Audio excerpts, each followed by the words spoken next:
Al ver el cielo, obra de tus manos, la luna y las estrellas que has creado, ¿qué es el hombre para que pienses en él? El ser humano para que lo cuides. Y sin embargo, tú nos invitas a una comunión contigo, según tu promesa. Las últimas palabras del Evangelio de Mateo. Y yo estaré siempre con ustedes, hasta el fin del mundo.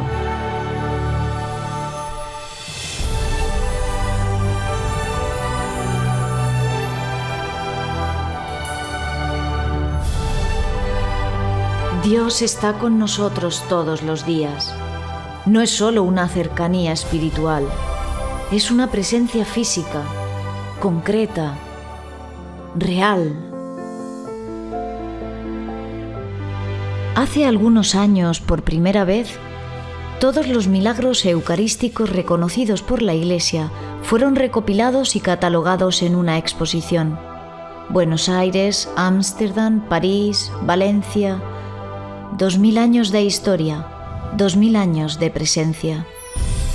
Esta exposición sobre los milagros eucarísticos fue concebida por un joven, Carlo Acutis, quien nació en Londres, creció en Milán y está enterrado en Asís.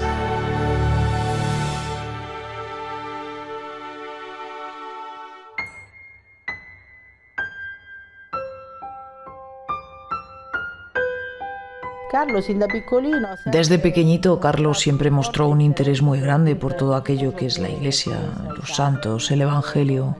Por ejemplo, me acuerdo que de pequeño, cuando pasábamos frente a las iglesias, él quería entrar para saludar a Jesús crucificado, el tabernáculo. Ir a la iglesia era importante para él. Además, iba y se quedaba allí por un buen rato. Yo nací en el seno de una familia de editores laicos. Mi padre no estaba en contra de la Iglesia, pero digamos que no era practicante. El sacramento de la comunión, de la confirmación y del matrimonio, esas han sido las únicas veces que yo he asistido a la Santa Misa. Carlo, lo digo siempre, ha sido un pequeño salvador para mí. El amor por Jesús y la Eucaristía fue tan fuerte desde pequeño en Carlo, que tras una cuidadosa evaluación por parte del obispo, se le permitió recibir la primera comunión con solo 7 años. Nos dirigíamos hacia esa cuesta donde está este monasterio, en una colina, y en determinado momento nos tuvimos que detener porque pasaba un pastor con un corderito y atravesaba la calle. En aquel momento él vio aquello como una señal de predilección por parte del Señor, porque llevábamos a Carlo a hacer la primera comunión. Esta presencia viva de Jesús que constantemente sentía lo impulsaba después a dar a conocer a Jesús, el amor de Jesús, a muchas otras personas. Mi nombre es Rajesh. Vengo de las Islas Mauricio. Empecé a trabajar con la familia Acutis, con Carlo, cuando él aún era pequeño. Estaba lleno de afecto. Después de la guardería, empezó la escuela aquí, con las Marcelinas. Algunas veces lo llevaba yo, y entonces me pedía si podía llevarlo a la iglesia para hacer un poco de una especie de meditación junto al tabernáculo. Yo no sabía nada. Me preguntaba, ¿qué está pasando? Podría entenderlo si fuera un adulto. Después me contaba qué había dentro, el cuerpo de Jesús presente en sangre, cuerpo y alma. Yo le decía, pero Carlo, ¿cómo es eso posible? Él me lo explicaba despacio hasta que llegábamos a la escuela. Todos los días me contaba lo mismo. Yo no era católico. Vengo de una familia hindú, brahman. Mi padre era un pandit, se llama, una especie de sacerdote. Tenía conocimientos de la lengua sánscrita. Es muy raro, casi imposible que un brahman se convierta. Por la enseñanza que recibí de su parte, Carlo, incluso más que mi padre, fue mi maestro espiritual. Todos los actos que llevó a cabo han tocado directamente mi corazón. Después me dijo, el Señor también vive en el corazón. Después, conforme fue creciendo, yo sentía, cuando él iba a misa y comulgaba, no me obligó a nada. Carlo me explicó la importancia de la Eucaristía, cómo hace vivir a las personas, porque este mundo está lleno de tentaciones. Me explicó que pueden llegar en forma de ropa de marca, mujeres, alcohol, televisión. Me dijo, este es el modo en que el demonio entra en tu vida y no se puede afrontar esta situación solos. Así pues, cuando comenzó a explicarme la palabra de Dios, la Biblia, lo hacía con tanta dulzura. Era como si hubiésemos subido verdaderamente al cielo y me contaba cómo es el cielo, cómo se vive, incluso cómo se vive con el Señor. Yo era como si ya hubiese llegado allí, estaba feliz. Después yo también empecé a soñar con Jesús, con el Señor y con la Virgen María. Después empecé a contárselo a Carlo y le pregunté, ¿cómo es que tengo estos sueños? Y él me dijo, Jesús te quiere, Rajesh. Después pedí recibir el bautizo en el 99.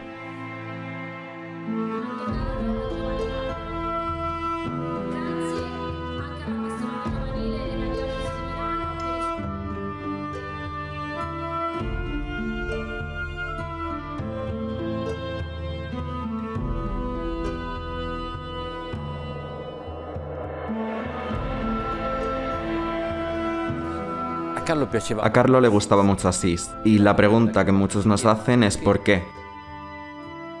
Pero miren, no es tanto la ciudad, sino el hombre que habita en esta ciudad. Es San Francisco. Porque el hombre de paz, el hombre que ama y respeta la creación, el hombre de los pobres, son los tres grandes anhelos que los jóvenes llevan en su interior.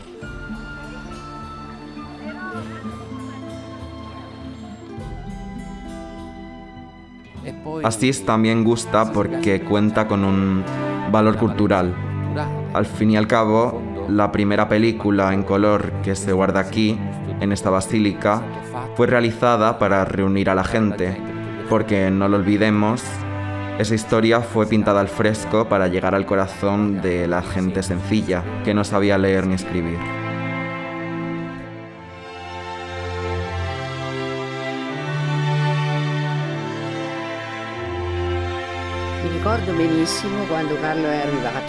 Me acuerdo perfectamente cuando Carlo llegó aquí, con toda su familia. Habían comprado esta casa cerca de la mía. No sabíamos que era una familia pudiente, pero era de una sencillez única. Además, este niño hablaba muchos idiomas, pero yo no lo sabía. Yo repasaba la lección con él junto a otros niños para la escuela. Yo, imagínese. Creo que él hacía como si no supiera las respuestas y dejaba responder a mis nietos.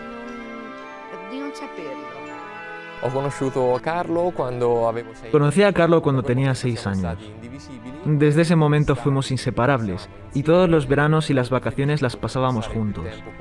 A él le hacía muy feliz poder pasar el mayor tiempo posible en Asís, y así fue hasta su muerte, en 2006, cuando yo tenía 14 años. Para que se entienda qué tipo de persona era Carlo, teníamos unos 10 u 11 años y habíamos ido a comprar un helado un día de mucho calor. Cuando volvíamos a casa, Carlo contó las vueltas y se dio cuenta de que nos habían dado 20 céntimos de más. Él se empeñó en regresar y devolver el dinero porque era fruto del trabajo y del sacrificio de esas personas y le parecía injusto que nos apropiásemos de él. Así que nos hizo recorrer todo Asís, que está en Cuesta, como sabrá quien la conoce, para devolver el dinero. Yo tenía unos 7 o 8 años menos. Era un niño todavía y ellos ya eran unos adolescentes de unos 13-14 años. Mis primos a veces intentaban apartarme de los juegos, de las distintas actividades que se hacen cuando se tiene esa edad, pero Carlos se oponía siempre a ello. A cierta hora, él volvía a casa porque tenía que rezar. Nadie lo hace a esa edad, ¿verdad? Solo eso me hacía pensar.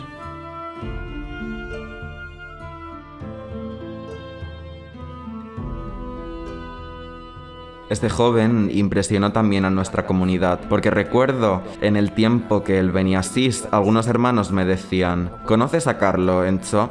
Dedica mucho tiempo a la adoración eucarística. Me quedé un poco como si nada, pero luego también a mí me dejó sin palabras, ya que descubrí después que él decía que quien toma el sol consigue un buen bronceado, pero quien se pone ante la Eucaristía se hace santo. ¡Oh, extraordinario! Aquí en el centro de Milán, donde vivimos, a menudo hay mendigos por la calle, personas que duermen sobre cartones. En aquel tiempo Carlo, con su dinero, se organizaba para regalarles sacos de dormir en lugar de comprarse juguetes. A menudo había vagabundos, especialmente en la pequeña iglesia de aquí delante, y él les daba de comer o les llevaba una manta si les hacía falta. Él era así. Había un hombre que se llamaba Mateo. Dormía en el suelo, sobre cartones, y hacía frío. Carlo empezó a preocuparse por él. No dormía y pensaba qué podía hacer para ayudar a ese señor. La palabra justa, a ese mendigo. Carlo se ofendía. Pero hombre, Rayés, no debes llamarlo mendigo, porque todos son criaturas del Señor. Después volvió a casa. Obligó a su madre a ayudarlo. Mamá, ¿por qué no le regalas un saco de dormir? Así él también podrá dormir bien. E incluso hacía que cocinaran para él. Cada tarde yo acompañaba a Carlo. No le llevaba los restos de la comida que sobraba en casa, sino que le llevaba comida fresca, platos recién cocinados, los mismos que comíamos nosotros. Nada de si queda algo se lo llevamos a él, no. A él no le gustaba eso, decía, igual que nosotros comemos, debe comer también este señor que tiene dificultades. Así era su vida. Era como si yo viese en él a San Francisco.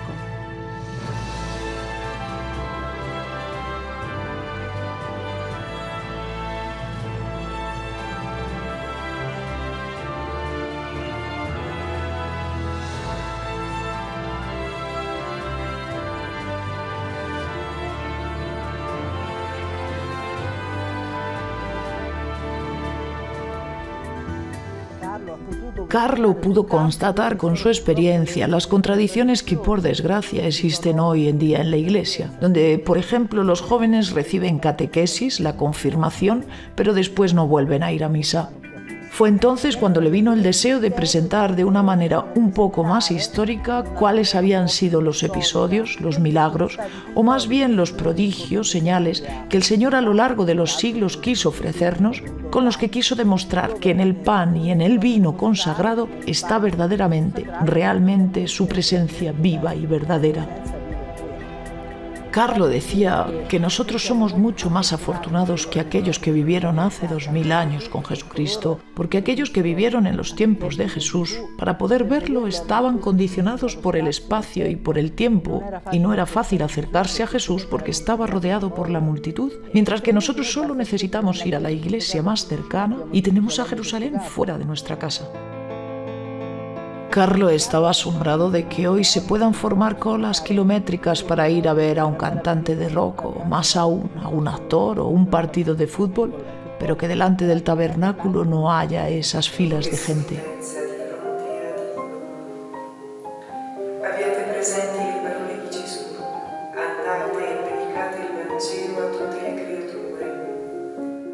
Carlo decía que vivir esta dimensión eucarística ya te coloca en una coeternidad, es decir, que entras en la dimensión del tiempo de Dios, el kairos, como lo llaman los teólogos, o sea, el tiempo de Dios, el tiempo en el que ya estás en cierto sentido en la dimensión de la Trinidad. Y Carlo justamente era consciente de que la Eucaristía, si se recibe de buena fe, obviamente, te transforma. Cada vez que recibes la Eucaristía, decía Carlo, cada vez que comulgas, dejas de ser la misma persona, porque Jesús lleva a cabo transformaciones dentro de ti, incluso aunque no te des cuenta. Él trata de transformarte cada vez más y convertirte en alguien semejante a Él.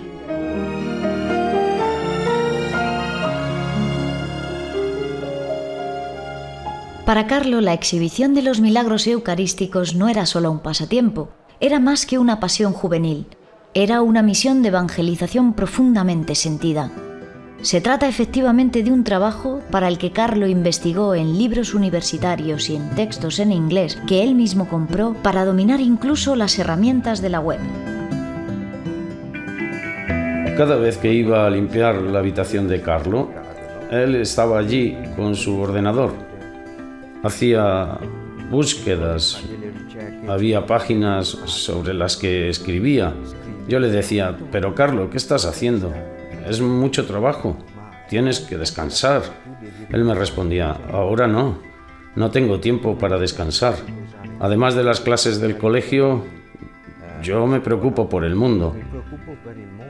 Él hizo los paneles de la exposición. Él hizo toda la investigación. Decía, si nosotros mostramos que Jesús está presente en la Eucaristía, ellos conocerán a Jesús.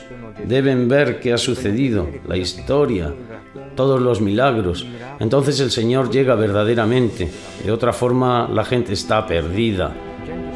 Este es mi trabajo, es mi deber.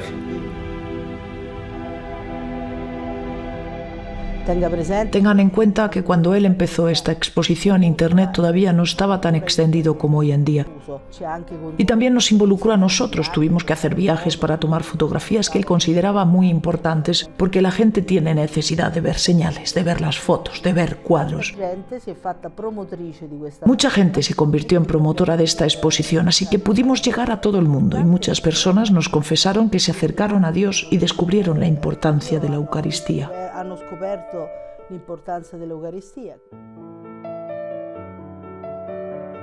Carlo había comprendido este gran secreto e intentaba comunicárselo a los demás. Trataba de hacérselo comprender a las personas, porque obviamente, ¿cuál es el mayor amor que uno puede tener hacia los demás? Es querer su salvación eterna, justamente, más allá de la ayuda terrenal que uno pueda ofrecer, que la dan también los laicos, la dan también los no creyentes, pero fundamentalmente es ayudarlos a alcanzar la felicidad eterna. Durante mis primeros años como profesor, tuve como alumno a Carlo. A decir verdad, me siento muy honrado de ello en este momento de la historia. Lo más bonito es, justamente, cómo Carlo se relacionaba con sus compañeros. Y por supuesto, él también tenía amigas, como es normal en secundaria. Yo daba clases de bioética, así que a los chicos les había inculcado el significado y el valor de la vida. Cuando se trató el tema del aborto, si era correcto o incorrecto, lo recuerdo a él allí en el fondo del aula. Tenía las ideas claras sobre este asunto. Se estaba discutiendo desde qué momento se puede hablar de un niño, de una vida humana.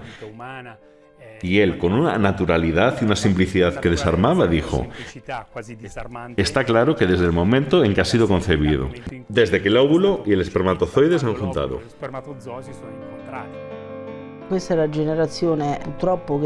Esta es la generación que, por desgracia, vive los medios de comunicación de un modo, digamos, explosivo.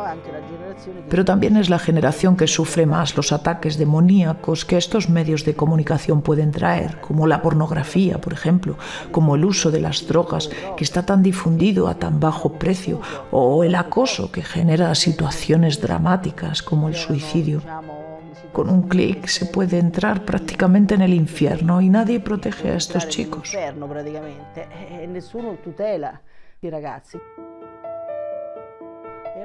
En estos tiempos, Carlo tiene mucho que enseñar, porque Carlo ha experimentado todos estos peligros y, sin embargo, supo dominar estos medios de comunicación, es decir, supo controlar estos medios sin dejarse subyugar por ellos. Carlo ha sido el guía de la clase, consiguiendo que todos sus compañeros se juntasen en la misma mesa para comer juntos y además rodar en el patio de la escuela un corto para el concurso Tú serás el voluntario. No, lei guardi nella videocamera. 3, 2, 1, via. El Papa Francisco, en el Christus Vivit, que es el documento de clausura del Sínodo de los Jóvenes, quiso dedicar un capítulo a Carlo en el que prácticamente lo presentaba como modelo a los jóvenes de todo el mundo por el modo en que supo utilizar los medios de comunicación. Hacia el mes de abril o mayo, cuando estaba evaluando las actividades de voluntariado, él mismo se puso a disposición diciendo: durante el verano voy a trabajar en la página web de la escuela, con el fin de promover las actividades de voluntariado. Y así lo hizo, trabajó en estas cosas. Pensábamos presentar su trabajo el 4 de octubre del 2006, pero desafortunadamente aquellos fueron precisamente los días en que cayó enfermo.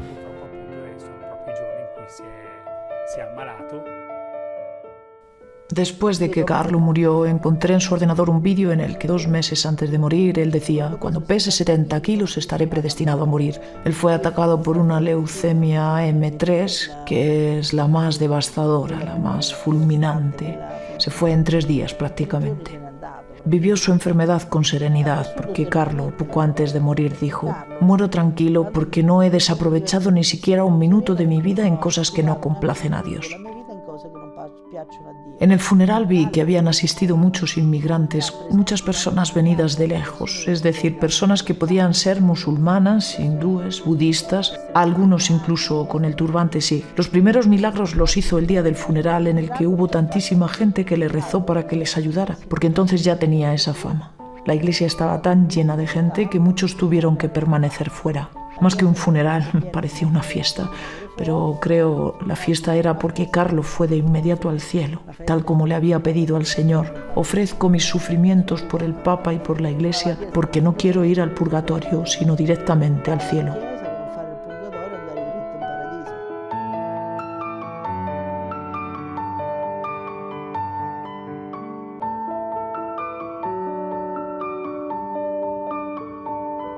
Tras su muerte yo me sentí cerca de él en muchas ocasiones. Por ejemplo, antes de cada examen en la universidad, incluso de manera inconsciente, Carlo me venía a la memoria. Nunca suspendí un examen en la universidad, así que no sé si es mi capacidad o su cercanía. Me gusta pensar que es una combinación de ambas cosas.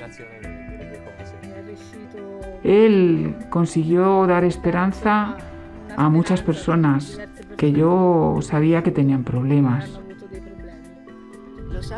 Cuando me pasa algo, me siento así un poco decaída, especialmente durante la pandemia que ha habido. Digo siempre: Carlo, ¿y ahora qué hacemos? Ayúdame, ¿eh? Y él siempre me ha ayudado. Después de la muerte de Carlo, no me siento en absoluto solo. Él siempre me dijo: la vida aquí es breve, pero si eres una buena persona, si llevas una vida bondadosa, vivirás siempre en la eternidad, en el cielo.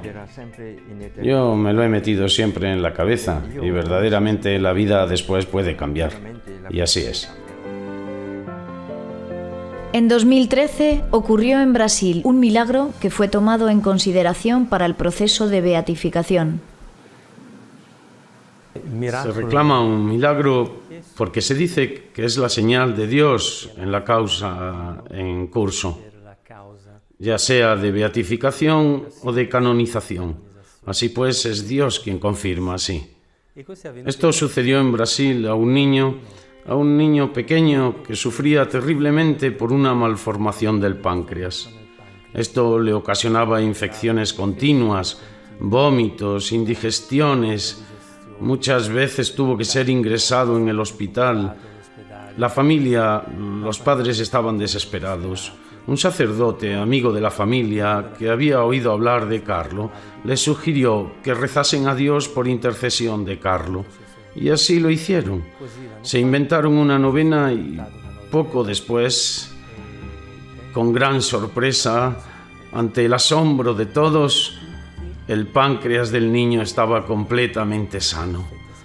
Han hecho falta 2 años para que el equipo médico del Vaticano comprobase que se trataba verdaderamente de un milagro, es decir, algo no explicable desde el punto de vista científico de la medicina.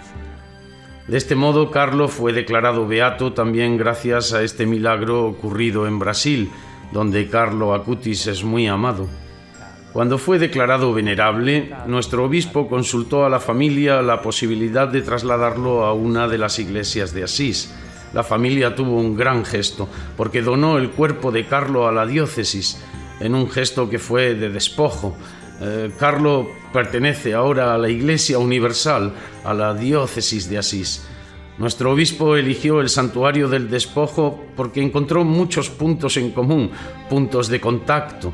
A Carlos le encantaba decir, yo no, sino Dios, y esto es un poco la traducción perfecta de lo que es el verdadero despojo.